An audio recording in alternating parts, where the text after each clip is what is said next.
The virulence factor of the staphylococcus. The virulence factor mainly there are many type of virulence factor of the staphylococcus.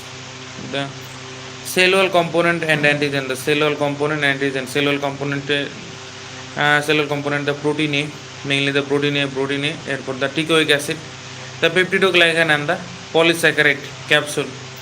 Four components, mainly cellular components: the protein A, the teichoic acid, the peptidoglycan and polysaccharide capsule.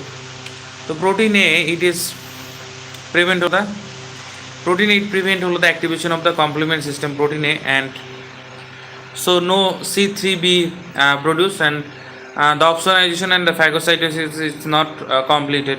The teichoic acid, it is a adhesive factor. The peptidoglycan, it is a endotoxin like property. Peptidoglycan has the endotoxin like property, and the polysaccharide capsule, it is act as an antiphagocytic factor.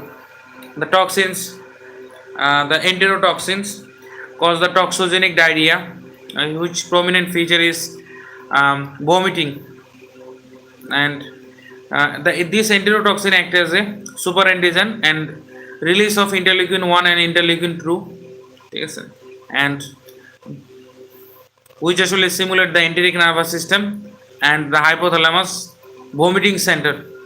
Enteric nervous system and hypothalamus vomiting center and cause vomiting, the enterotoxin.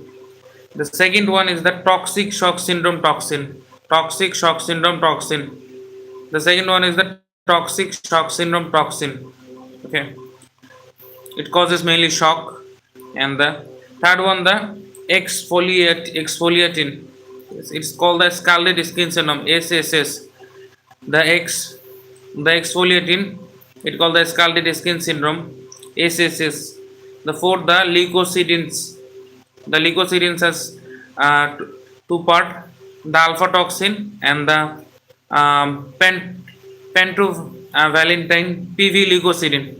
So the alpha toxin, it causes the hemolysis and necrosis, and the pentavalent leukocidin, it causes the soft tissue infection and the necrotizing pneumonia. Okay, and third one, the enzymes. There are several types of enzymes, mainly the catalase and the coagulase. The catalase enzyme, it degrades the hydrogen peroxide. It is bactericidal and limit the ability of neutrophil to kill. Therefore, the coagulase, it forms clot and wall of the infected site, and thereby regarding the migration of neutrophil into the sites. Okay, these are the virulence factors.